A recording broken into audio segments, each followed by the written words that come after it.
शीतल हेम मंदिर शोभितम् निकट गंगा बहत निर्मल बद्रीनाथ विश्वम्भरम् श्री बद्रीनाथ विश्वम्भरम्। बोलिए जगदम्बे मैया की जय हो। कल की कथा में आप लोगों ने श्रवण किया था, जिसमें बताया गया श्री सुखदेव जी महाराज सत्संग करने के लिए मिथिला नरेश महाराज जनक विदेही के पास पहुंचे। विदेही राजा मिथिला नरेश जनक और श्री सुखदेव जी महाराज के द्वारा नाना प्रकार की चर्चाएं होती हैं। श्री सुखदेव जी महाराज जी कह रहे हैं कि विवाह करने से सांसारिक प्राणी मोह माया के बंधन में बंध जाता है। गृहस्थ आश्रम को धारण करने से प्राणी बंधनों में बंध जाता है। और महाराज जनक जी कह रहे हैं कि गृहस्थ आश्रम में प्रवेश करने के पश्चात भी व्यक्ति बंधनों में नहीं बंधता है। नाना प्रकार की चर्चा होने के पश्चात मिथिला नरेश जनक जी पुनः श्री सुखदेव जी महाराज से कहने लगे कि हे मुनिवर, जब आप वन में रहेंगे, आप कह रहे हैं कि हम आश्रम बना करके एकांतवासी रहेंगे, भगवान की साधना करेंगे, यज्ञ करेंगे, जप करेंगे, माला घुमाएंगे, तो महाराज जनक जी कह रहे हैं कि जब आप वन में रहेंगे वहां पर भी आपको दंड, कमंडल, मृग चर्म आदि की चिंता तो बनी ही रहेगी। यदि गृहस्थ आश्रम में नाना प्रकार की चिंताएं होती हैं तो वहां भी तो आपको चिंता होगी न वस्तुओं की। और उसी प्रकार मुझ राजा को भी अपने राज संबंधी चिंता तो बनी ही रहेगी। हे सुखदेव जी महाराज, हे ईश्वर, हे मुनिवर, कि देहोयं ममे बन्धोयं नाममेतिच्छा मुक्ततः तथा धनम गृह में राज्य में नाममेतिच्छा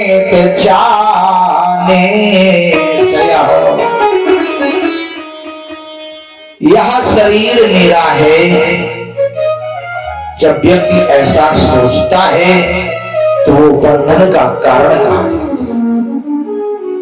जब तक आप ये सोचते रहेंगे कि ये शरीर मेरा है तब तक बंधन है, और जब आप सोचेंगे ये शरीर मेरा नहीं है तो आप निश्चय ही मुक्ति पा जाएंगे। और यह ग्रह, संपत्ति, राज मेरा नहीं है, ऐसा मेरा दृढ़ निश्चय है। मैं राज्य को संभाल रहा हूँ, सारे राज्य की देखरेख करता हूँ, लेकिन फिर भी मेरे मन में ये लालसा नहीं है कि ये सब संपत्ति, राज, गृह ये सब मेरा है ना, ये मेरा कुछ है ही नहीं। और जब मैं ऐसा सोचता हूँ तभी मैं इसे मुक्त हूं, तभी मैं विदेह। मैंने कभी सोचा नहीं कि ये शरीर मेरा है। अरे एक ना एक दिन तो वस्त्र भी बदलने पड़ते हैं, तो शरीर भी बदलना पड़ेगा। श्री सूत जी कहने लगे कि हे सोनक बंधो, महाराज जनक जी का ऐसा उपदेश सुन करके श्री सुखदेव जी हर्षित होकर के और से आज्ञा लेकर के पुनः अपने पिताजी श्री व्यास जी के आश्रम को चल दिया, प्रस्थान कर। व्यास जी ने आश्रम में आए ही सुखदेव जी को देख करके हृदय से लगा लिया मस्तक का चुम्बन किया और बड़े ही कुशलता श्री सुखदेव जी राज्य करते हुए महात्मा जनक की विजय अवस्था देख करके अपने पिताजी श्री व्यास जी के पास ही बड़ी परम शांति से निवास करते। और यदि हृदय में शांति हो जाए, मन में शांति हो जाए, तो फिर ये मान लो कि आपने बहुत बड़े विशाल शांति सरोवर में स्नान कर लिया। क्योंकि किसी ने कहा है कि मनि शांति सरोवर में सौभाग्यवती सुंदर कन्या पीवरी को पत्नी के रूप में स्वीकार।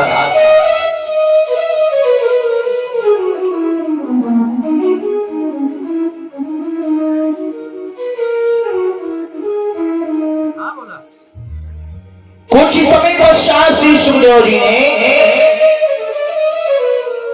अपनी पत्नी पीवरी के द्वारा 4 पुत्रों का प्रादुर्भाव किया। सबसे ज्येष्ठ पुत्र का नाम कृष्ण, तृतीय गौर प्रभु, तृतीय भूरी, चतुर्थ देव उत्पन्न किए। श्री सुखदेव जी ने एक सुंदर कन्या जिसका नाम कीर्ति रखा गया, इसको भी उत्पन्न किया और कीर्ति का विवाह विप्राज के पुत्र अणु के साथ कर दिया। भागवत की कथा में श्री सुखदेव जी का वर्णन आया है, लेकिन ग्रस्त आश्रम का वर्णन नहीं आया। देवी भागवत में इनके जन्म से लेकर के ग्रस्त आश्रम तक का भी वर्णन आया। और उन्हें अणु के पुत्र हुए ब्रह्मदत्त, जो बड़े प्रतापी ब्रह्म ज्ञानी और पृथ्वी के पालक थे। श्री देवसी नारद जी के उपदेश से ब्रह्म तत्व का ज्ञान प्राप्त करके इन्होंने अपने पुत्र को राज का भार सौंप करके बद्रिका आश्रम पर जाकर के कठोर साधना प्रारंभ। और जो श्री सुखदेव जी महाराज हैं, इन्होंने भी समय आने पर अपने पिता का साथ त्याग करके कैलाश पर्वत के सुरम शिखर पर प्रस्थान किया और वहां पर अविचल ध्यान करने लगे प्रभु का। कुछ ही दिनों में उन्हें परम सिद्धि प्राप्त हो गई और श्री सुखदेव जी महाराज आकाश में एक पंछी की भांति मानो उड़ गए। और जैसे ही उस पर्वत का परित्याग किया, आकाश मंडल की ओर श्री सुखदेव जी महाराज उड़ते हैं। उसी समय इस शिखर यानी पर्वत को 2 भाग हो गए, ये 2 भागों में विभाजित हो गया। ऋषियों द्वारा किए जाते हुए वो श्री सुखदेव जी महाराज वायु की तरह आकाश मंडल में स्थित हो गए। इसी समय व्यास जी ने जाना तो पुत्र शोक में हा पुत्र कहते हुए ये उसी पर्वत पर पहुंच जाते हैं और व्यास जी को करुण क्रंदन करते हुए देख करके सभी जीवों में विद्वान परमात्मा ने उत्तर दिया कि आज भी वही वह प्राप्त गुण सुनाई देगी जो तुमने पहले सुने थे।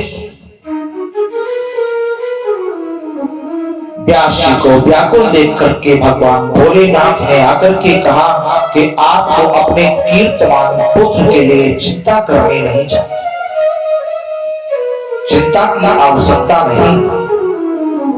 भगवान भोलेनाथ कहते, शंकर जी कहने लगे कि अब आप अपने पुत्र की रमणीक छाया को सदैव अपने पास ही विद्यमान देखोगे। तब से श्री सुखदेव जी ओजस्वनी छाया के रूप में दिखलाई देने लगे। यहीं पर महाराज जन्मेजय ने श्री व्यास जी से प्रश्न किया कथा के माध्यम में, या यूं कह दे नैमिषारण्य क्षेत्र में सौनिकादि महात्माओं ने श्री सूत जी से पूछा, महाराज हमने सुना है कि वो हस्तिनापुर नरेश महाराज शांतनु ने एक केवट की कन्या के साथ विवाह किया, कहा वो क्षत्रिय और कहा वो एक शूद्र।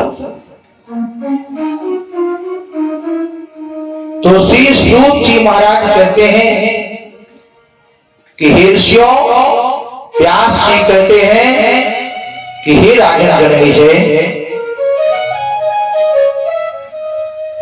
एक समय की बात है, महाराज शांतनु अपने नगर से घोड़े पर सवार होकर के धनुष बाण लेकर के और ये सरस्वती नदी के तट पर व्यास जी के आश्रम में भ्रमण करते हुए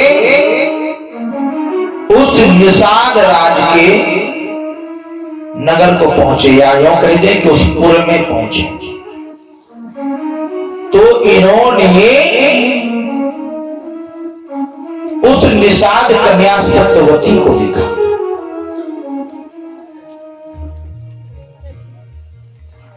कि सत्यवत्या सतो जातो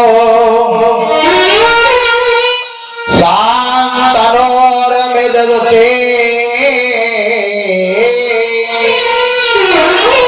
माता तो भ्रातरो व्यासा सुगमापे वनी स्थिता।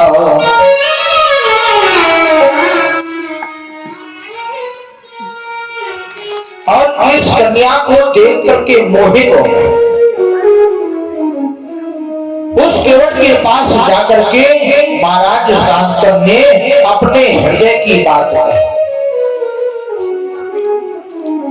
तो उस निषाद ने कहा, महाराज मैं विवाह करने के लिए तो तैयार हूं, परंतु आपको पहले से ही एक पुत्र है, पश्चात मैं अपनी पुत्री का विवाह कर दूंगा तो उसकी संतान फिर राज्य को कैसे भोगेगी, क्योंकि राज्य का अधिकारी तो आपका ज्येष्ठ पुत्र होगा।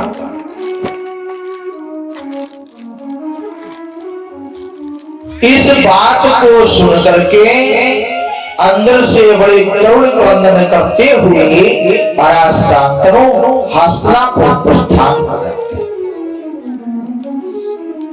और कोप भवन में जाकर के लेट गए। कोप भवन जानते हैं आप? लेटी होगा कहो तो कैसे जान गए? अच्छा, रामायण में है, हम कहें घराने बने। पहले ऐसी व्यवस्थाएं होती थी, महल बहुत बड़े बड़े होते थे राजाओं के, और कहा एक एक राजा के हाँ कई कई शादियां हो जाए। अब इस पत्नी की इच्छा क्या है, राजा अकेले कैसे समझो, किसको किसको मनाए और किसकी किसकी इच्छा को जाने वो क्या चाहती है। तो एक कक्ष ऐसा बनवा दिया गया था अलग से, जिसका नाम था कोप भवन। कोप माने क्रोध, गुस्सा।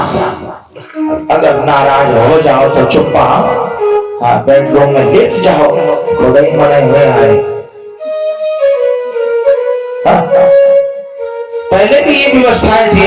अब चूंकि महंगाई का समय है तो उतना बड़ा महल तो नहीं होता है, छोटा महल है, महल तो ये भी है। और घर क्या होता है, कहाँ दिमाग लगाया। बाबा जी भगवान को ध्यान कर रहे तो कौन दिमाग लगाए। तो देखिए कोप माने होता है क्रोध, और कभी क्रोध आ गया और अपनी कोई बात नहीं कह पा रही है चार लोगों के सामने, तो कोप भवन में पहुंच गए, और जब नहीं दिखेंगे तो स्वामी जी खुद ही आएंगे मनाने, और मनाना भी चाहिए। हाँ, अगर ये उठ जाए तो आप मनाओ, आप उठ जाए तो ये मनाओ।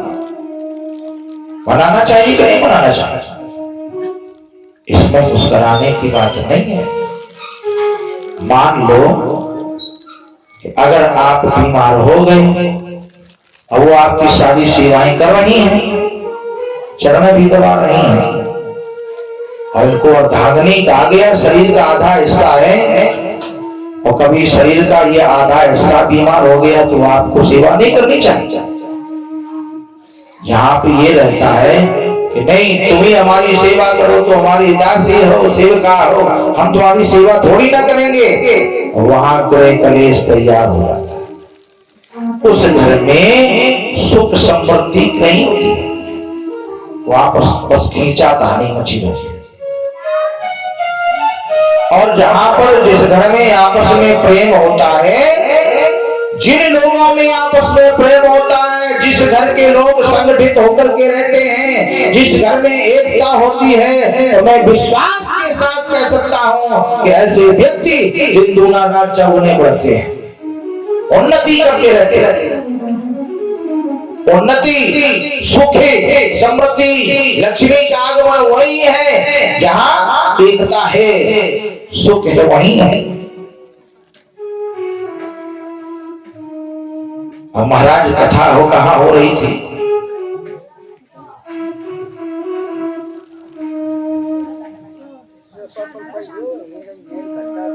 जोर से बोल, ऊंचो सुना। क्या बात है, इनने बताई कि तुम खुद जान गए, इन्हें तो पूछ रही है। हाँ, बेचारे सीधे हैं, चुप्पा बता तो उनको नाव नहीं लगेगा, जब कहो तो कह दो कि इन्हें बताई। बोली जगदम्बे मैया की। देखो अब कथा अच्छे ढंग से होगी क्योंकि लाइव का सिस्टम हो गया खत्म है? तो यहाँ पर महाराज शांतन जब कोप भवन में जाकर के लेट गए, और ये बात इनके पुत्र देवव्रत को मालूम हुई, तो पता लगा कि महाराज उस निषाद की कन्या सत्यवती के साथ विवाह करना चाहते हैं, और उसने ये शर्त रखी है कि यदि राज मेरे पुत्रों को ही दिया जाएगा तभी मैं तुम्हारे साथ अपनी कन्या का विवाह करूंगा। राज्य के अधिकारी हमारी कन्या के पुत्र ही होंगे। देवव्रत को जब मालूम हुआ, घोड़े पर सवार हुए, निषाद के घर में पहुंच गए और कहा महाराज आप अपनी पुत्री का विवाह मेरे पिता के साथ कर दो। पिता के द्वारा, पुत्र के द्वारा पिता का कल्याण होता। एक पुत्र जाकर के कह रहा है कि आप अपनी कन्या का विवाह, पुत्री का विवाह मेरे पिता के साथ कर दो। तो वो कह रहा है कि मैं विवाह तो कर दूंगा, लेकिन मुझे ये विश्वास कैसे होगा कि आप राज्य के अधिकारी नहीं होंगे, आप राज्य को ग्रहण नहीं करेंगे, आप राज्य नहीं चलाएंगे। उसी समय देवव्रत ने दोनों भुजाएं उसके आंगन में खड़े होकर के उठाई और ये संकल्प किया कि मैं आजीवन ब्रह्मचर्य व्रत का धारण करूंगा, कभी भी विवाह नहीं करूंगा, और इस हस्तिनापुर के राज्य को भी स्वीकार नहीं करूंगा, और जो भी यहाँ का राजा होगा मैं उसकी रक्षा करूंगा। ऐसी भीष्म प्रतिज्ञा करने से आकाश मंडल में सुन रहे देवता प्रसन्न हो गए, इन्होंने पुष्पों की वर्षा कर दी। संसार में एक ब्रह्मचारी जब ब्रह्मचर्य को व्रत धारण करते हुए समस्त पापियों के पाप को हरण करती है मां गंगा।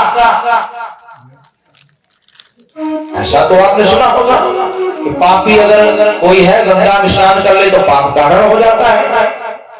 अब गंगा ने जो पाप का हरण किया है वो पाप कहां जाए? तो कहा यदि एक ब्रह्मचारी गंगा में स्नान कर लेता है तो गंगा के भी पाप क्षीण हो जाते हैं। और जो ब्रह्मचारी होता है तो ब्रह्मचारी को कहीं जाने की आवश्यकता नहीं पड़ती है, सारे तीर्थ स्वयं ब्रह्मचारी के पास चल करके आते हैं। सत्य को जब स्वीकार किया तो महाराज शांतनु का विवाह सत्यवती के साथ हो गया। शांतनु के द्वारा सत्यवती को 2 पुत्रों की प्राप्ति हुई, चित्रांगद और विचित्र। देव योग से एक समय चित्रांगद आखेट करने के लिए जंगल में गए और वहां पर चित्रांगद नाम के गंधर्व से उनका 3 वर्षों तक घमासान युद्ध चलता रहा। अंत में वे वीर गति को प्राप्त हो गए। पश्चात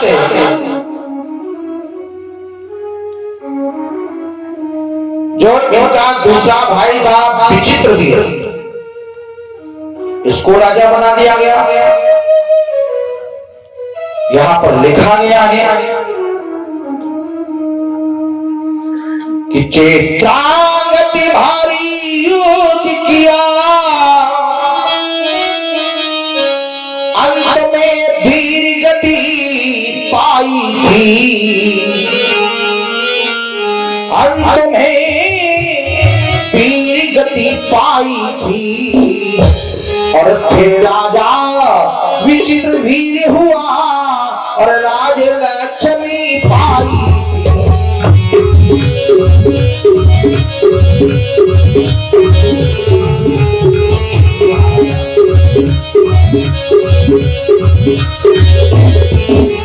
फिर राजा विचित्र वीर हुआ और राज लक्ष्मी पाई।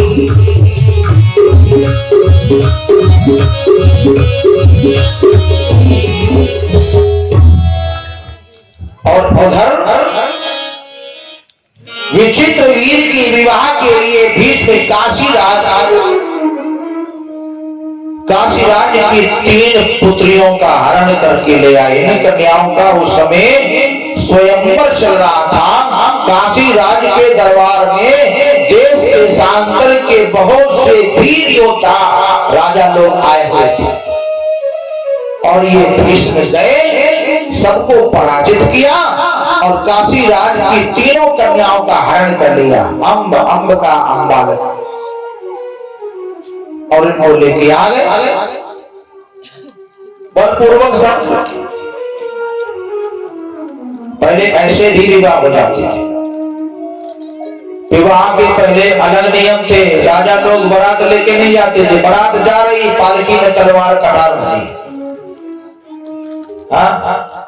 ढाल और तलवार के साथ जो महारानी की भावनाएं पड़ रही हैं। राजा को देखा भी नहीं, बाद में जब महल में आ गई विदा होकर तब पता चला कि यही है।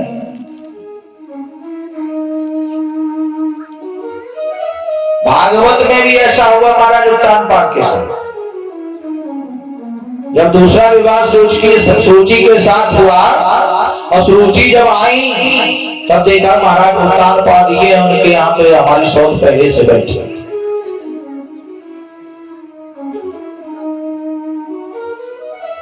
धीरे धीरे समय व्यतीत होता चला जा रहा है। भीष्म ने इन कन्याओं को हरण करके अपनी माता सत्यवती को उन्हें सौंप करके पंडितों को बुला करके विवाह का सुंदर मुहूर्त निकलवाया। तब उनसे सबसे बड़ी कन्या कहने लगती है कि हे गंगा पुत्र, ये भीष्म कौन थे? गंगा पुत्र, गंगा के पुत्र थे। ये भी कथा आगे आएगी। कैसे कह रही है कि हे गंगा पुत्र, हे धर्मज्ञ, मेरी दृष्टि है कि मैं स्वयंवर में मैंने स्वयं साल नरेश को अपना पति वर्ण कर लिया था। देखिए एक बात याद आ गई, विश्व में आप कहीं चले जाएं भारत को छोड़ करके, भारत के बाहर जब जाएंगे तो वहां की नारियों को देवी नहीं कहा गया, सिर्फ भारत की नारियों को ही देवी कहा गया है। और उसका एक कारण है, यहाँ की ही नारी को देवी क्यों कहा गया, विदेशों की नारियों को देवी क्यों नहीं कहा गया? तो उसका एक कारण है, विदेशों में प्रथा अलग है और भारत में प्रथा अलग है। यहाँ के नियम अलग हैं, वहां के नियम अलग हैं। वहां की जो नारी होती, स्त्री होती है, वो रोज एक विवाह करती है। विदेशों में हाँ चड्डी और आदि बनियान पहने के घूमती हैं, और जो ही आदमी दूसरों में अच्छा लगो सो हाल ही ब्याह हुआ के संग, और 1 घंटा बाद का दूसरे के संग ब्याह हुआ। विदेशों की स्त्रियों को कभी माता का दर्जा नहीं दिया गया। क्यों? आपके साथ विवाह किया, बच्चे हो गए और तब तक आपको दूसरी स्त्री पसंद आ गई, आपने उसको छोड़ दिया, दूसरी के साथ विवाह कर लिया। बड़ा सिस्टम अलग है। और भारत में यदि भारत में किसी कन्या ने किसी पुरुष को मन में भी एक बार वर्ण कर लिया है तो फिर वो पर पुरुष के साथ विवाह नहीं करती थी, भले ही उसे अपने प्राणों का परित्याग करना पड़े। सिर्फ जिसको एक बार मन से अपना पति स्वीकार कर लिया उसी के साथ विवाह किया जाता था। विदेशों में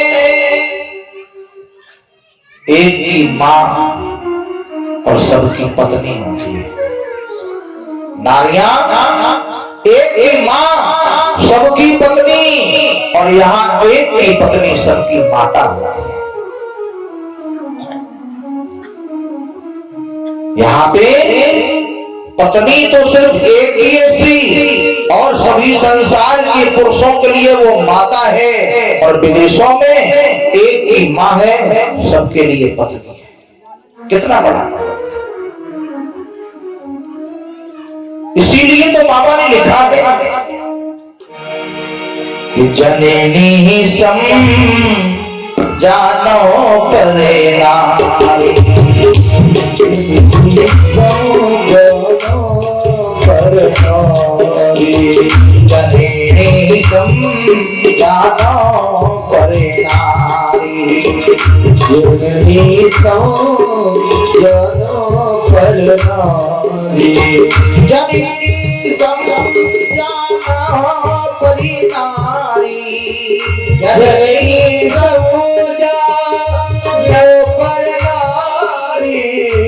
धने पराओ विषे विषहारी, धन पराओ विषते विषहारी, धने पराओ विषे विषहारी।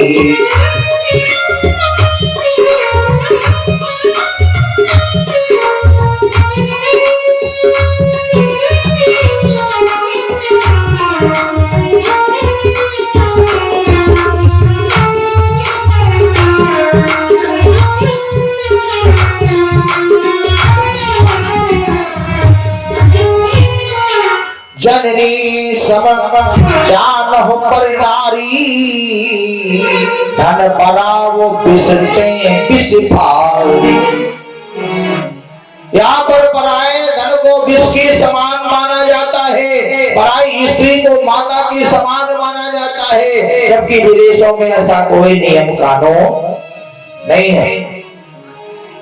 यही कारण है कि हमारे हिंदुस्तान की नारी, हमारे भारत देश की नारी देवी कही गई है।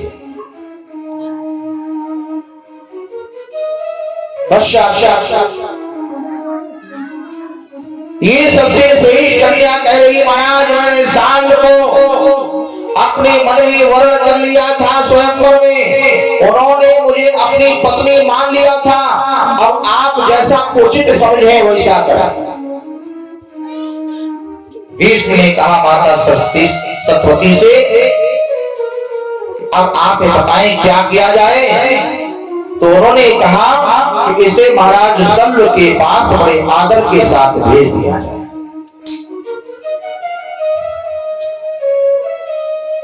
परंतु उसने भी उन्हें स्वीकार नहीं किया।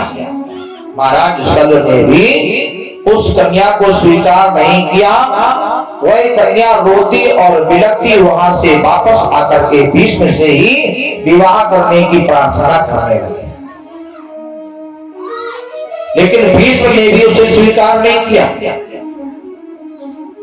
और प्रार्थना की कि तुम अपने पिता के यहाँ चली जाओ। लेकिन वह कन्या पिता के यहाँ ना जाकर के मन में तप करने के लिए चली गई।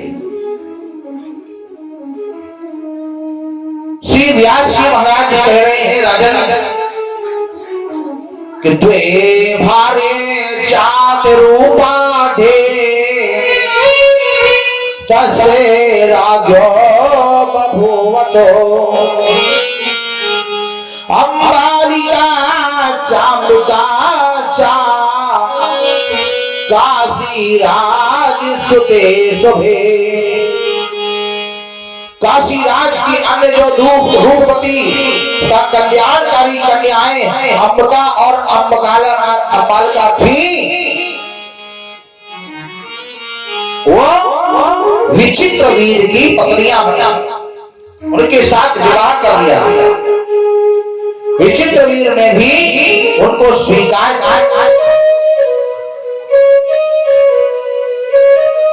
और 9 वर्षों तक विहार करने लगे।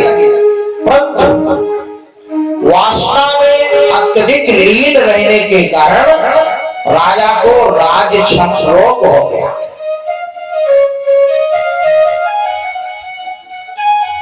ये जो विषय वासना है, ये क्षण मात्र के लिए सुख प्रदान करते हैं। यदि संसार का कोई व्यक्ति इसमें आसक्त हो जाता है तो निश्चित ही उसे कोई ना कोई रोग घेर लेता है और धीरे धीरे उसकी आयु जल्दी क्षीण होने लगती है। और इस रोग के कारण इनका शरीर व्यर्थ हो गया। माता सत्यवती ने पुत्र के सभी प्रेत कर्म भी करवाए और एक दिन सत्यवती भीष्म से स्वयं बोली कि हे पुत्र, अब तुम अपने पिता शांतनु के राज को संभालो और अपने भ्रात जाया को स्वीकार करके ययाति की वंश की रक्षा करो। प्रतिज्ञा में श्रुता माता पितृर्थे मया कृता ना हम राजम करिष्यामि ना चाहं दार संग्रयम्। भीष्म ने बड़े ही सुंदर ढंग से अपनी मैया से कहा, मैया हे माता, अपने पिताजी के लिए मैंने जो प्रतिज्ञा की उसे तो आप सुन ही रही थी जब मैंने प्रतिज्ञा को किया था। आपके ही मायके में की थी मैंने प्रतिज्ञा। अतः ना तो मुझे राज्य ग्रहण करना है और ना ही विवाह करना है। इसे सुनकर के माता सत्यवती सोच में पड़ गई कि अब यह वर्ष आगे किस प्रकार से बढ़े। माता को चिंता देख करके भीष्म ने कहा कि हे माता, आप चिंता ना करें। विचित्र वीर की पत्नी के गर्भ में क्षेत्र पुत्र उत्पन्न चाहिए। कहने का तात्पर्य किसी दूसरे के माध्यम से पुत्र की प्राप्ति कराइए। किसी विद्वान ब्राह्मण को बुला करके वधु के साथ नियोग करा करके, क्योंकि वंश की रक्षा का विधान वेदों में भी है। इस कारण आप पौत्र उत्पन्न करा करके उसी को राज दीजिए और मैं राज का शासन का सम्यक संरक्षण करता हूं। यदि आपको लगता है कि अब हमारा वंश किसी प्रकार से आगे नहीं बढ़ेगा, तो वंश को बढ़ाने के लिए यदि आप कोई पूजन विधान करते हैं तो उसमें कोई बुराई नहीं है। भगवत कृपा से यदि पुत्र की प्राप्ति हो जाती है वंश बढ़ाने के लिए, उसमें कोई दोष भी नहीं माना। भीष्म की ऐसी वार्ता को सुनकर के सत्यवती ने अपने पुत्र द्वैपायन व्यास जी का स्मरण किया। माता के स्मरण करते ही तपस्वी व्यास जी वहां पर आ पहुंचते हैं और माता को प्रणाम करके खड़े होकर के भीष्म ने उनकी भली बात पूजा की। माता सत्यवती ने भी आदर किया। बताया गया है कि तमोवाच मुनि माता पौत्रमुत्पादयाधुना क्षेत्रे विचिटी वीर्यस्य सुंदरम तव वीरजम। माता सत्यवती ने व्यास जी से कहा कि हे पुत्र, तुम इस समय विचित्र वीर के क्षेत्र में अपने तेज से पुत्र उत्पन्न करो। व्यास जी ने माता सत्यवती का आदेश मान करके वहां पर ठहर जाते हैं और ऋतुकाल आने पर जब अमृता स्नान कर चुकी तब उसने व्यास जी के तेज से एक बलवान और जन्मांध पुत्र को प्राप्त किया।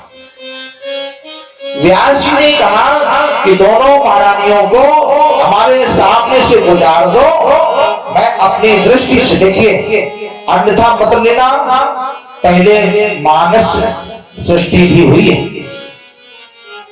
फिर दृश्य सृष्टि हुई है, इसके बाद मैथुनी सृष्टि उत्पन्न हुई। मानस सृष्टि का मतलब ब्रह्मा जी ने अपने मन में सोचा और जैसा सोचा वैसा ही उत्पन्न हो गया। फिर दृष्टि, किसी के ऊपर दृष्टि डाली और मन में विचार आया कि पुत्र हो जाए तो पुत्र हो गया। और ऐसा ही व्यास जी कह रहे हैं कि हमारी नजरों के सामने से गुजार दो। और जब बड़ी महारानी को गुजारा गया तो ये लज्जावश अपने नेत्रों को बंद करके निकल गई। तो इनके यहाँ जो इनके द्वारा जो पुत्र जन्मा वो जन्मान अंधा हो गया। और जब दूसरी पत्नी निकली तो ये लज्जावश शर्म से पीली पड़ गए। हाँ, कभी कभी कोई ऐसी बात हो जाती है तो जब व्यक्ति कोई लज्जित हो जाता है तो एकदम चेहरा उतर जाता है, पीला पड़ा जाता है। तो इन्होंने जिस पुत्र को जन्मा वो पांडु रोगी हो गया, पीलिया का रोग, पीली पड़ गई तो पीलिया रोग हो गया। और जो दासी थी सेविका, ये महाराज जी को बड़ी साहस से, स्वीकार से, प्रसन्नता से प्रणाम करके और आगे बढ़ गई। तो इन्होंने बड़े ही सुंदर पुत्र को जन्म दिया। पहली महारानी के द्वारा धृतराष्ट्र, दूसरी के द्वारा पांडु और तीसरी के द्वारा विदुर जी उत्पन्न होते। इस प्रकार से तीनों स्त्रियों के द्वारा 3 पुत्रों की प्राप्ति हुई। यहीं पर सोनिकादि महर्षियों ने श्री सूत जी से पूछा कि हे सूत जी महाराज, सत्यवती नाम से विख्यात व्यास जी की माता जी का विवाह शांतनु से किस प्रकार हुआ और इस प्रकरण को आप हमें सुनाने की कृपा करें। तो बतलाया गया, परमाम शक्ति चतुर्वर्ग प्रदायनी आदि शक्ति बदिष्यामि कथा पौराणिकी शुभा। श्री सूत जी महाराज जी कहने लगे कि अर्थ धर्म काम मोक्ष देने वाली परम आदि शक्ति को प्रणाम करके यह कहूंगा। ऋषियों, उपरिचरी नाम से एक सत्यवादी धर्मात्मा चेद देश के शासक थे, चेद देश के, और उनकी तपस्या से प्रसन्न होकर के इंद्र ने उनको स्फटिक मणियों से निर्मित विमान दिया। एक दिन उस विमान पर चढ़ करके ये सर्वत्र विचरण करते रहते थे, और विचरण करते हुए पृथ्वी के ऊपर ही इधर उधर चलने के कारण उनको उपरिचर नाम से पुकारा गया।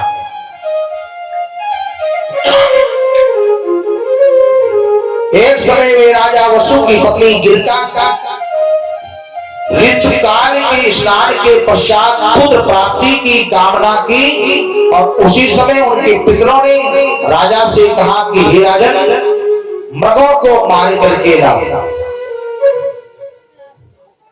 देखिए, आप लोगों ने भागवत की कथा अनेकों बार सुनी होगी,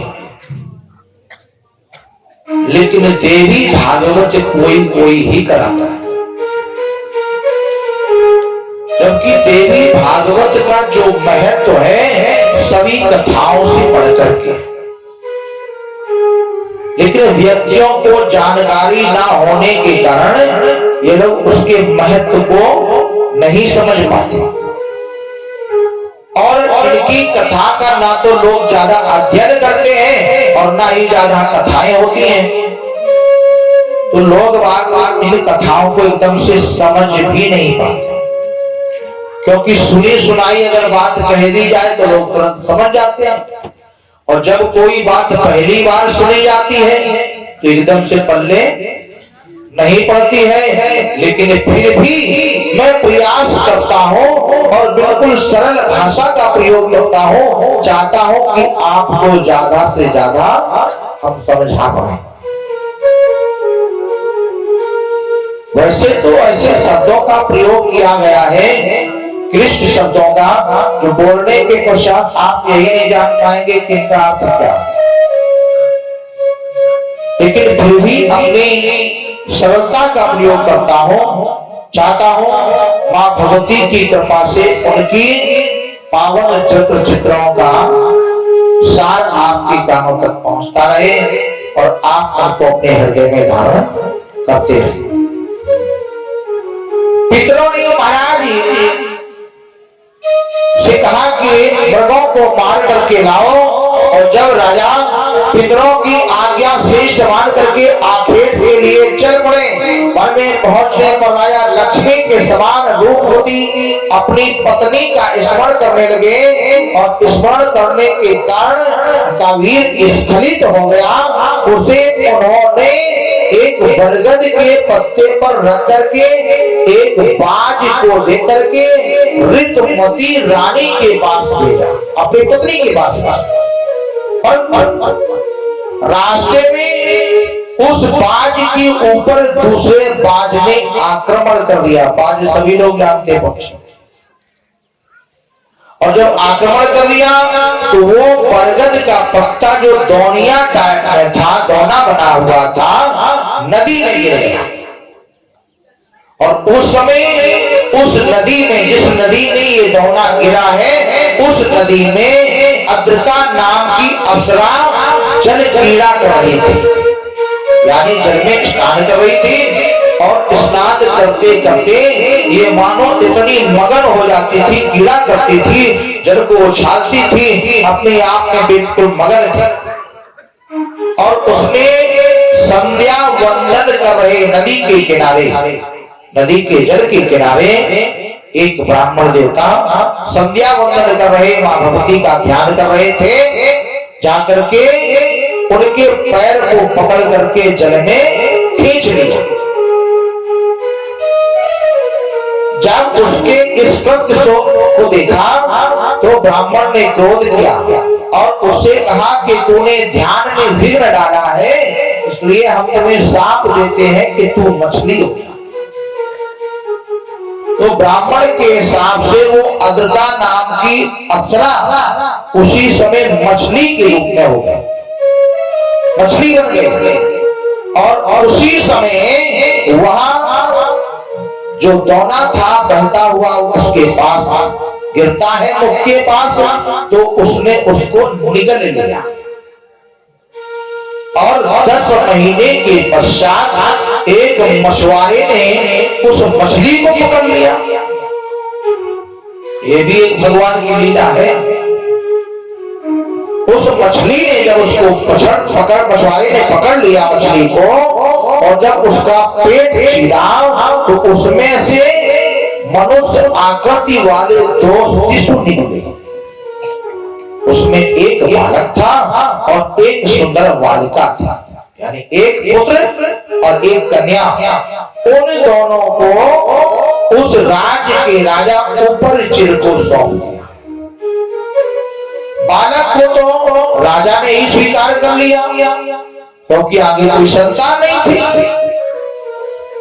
और आगे चल करके यही बालक वहां वसुपुत्र मत्स्य नाम का राजा, और राजा ने वहां कन्या मछुआरे को ही वापस दे दी। तो वही मछुआरा वो केवट मछुआरे दास के घर वहां कन्या, जिसका नाम मत्स्योतरी, मत्स्यगंधा, सत्यवती आदि नाम पड़े। श्री सुखदेव जी महाराज कहने लगे, श्री सुखदेव जी महाराज से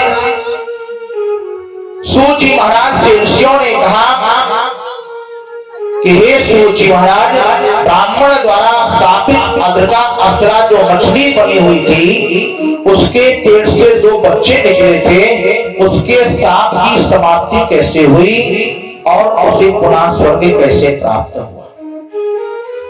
तो श्री सूत जी महाराज कहते हैं कि हे ऋषियों, साप को सुन करके उसने दीनता पूर्वक ब्राह्मण की स्तुति की, तो ब्राह्मण पंडित जी प्रसन्न हो गए,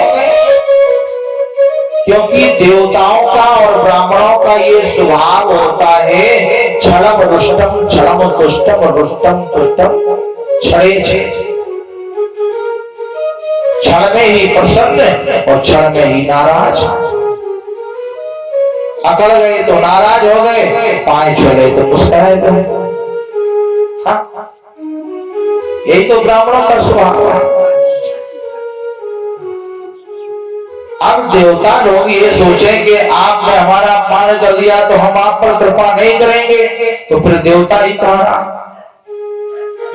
ब्राह्मण को महीश्वर कहा गया है, पृथ्वी का देवता कहा गया, तो ऐसा उनका स्वभाव होता है।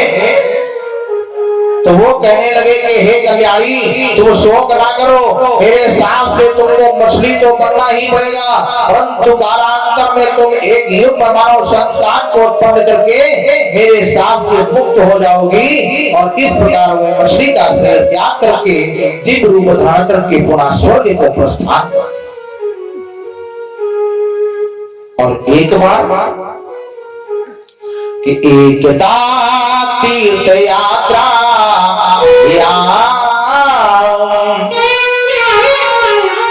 प्रजन पारा मुनि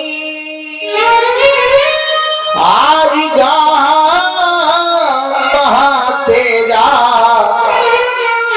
कालिंदा सते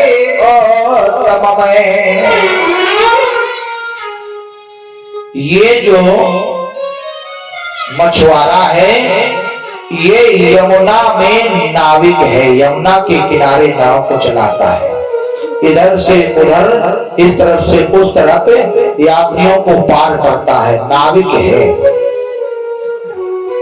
तो एक बार एकला तीर्थ यात्रायाम भजन पारो पाराशरो मुनि, एक बार तीर्थों का भ्रमण करते हुए महातपस्वी पाराशर मुनि का वहां पर आगमन हुआ, जहां पे मछुआरा नाविक बनकर के नावों को चलाता था। आज का महातेजा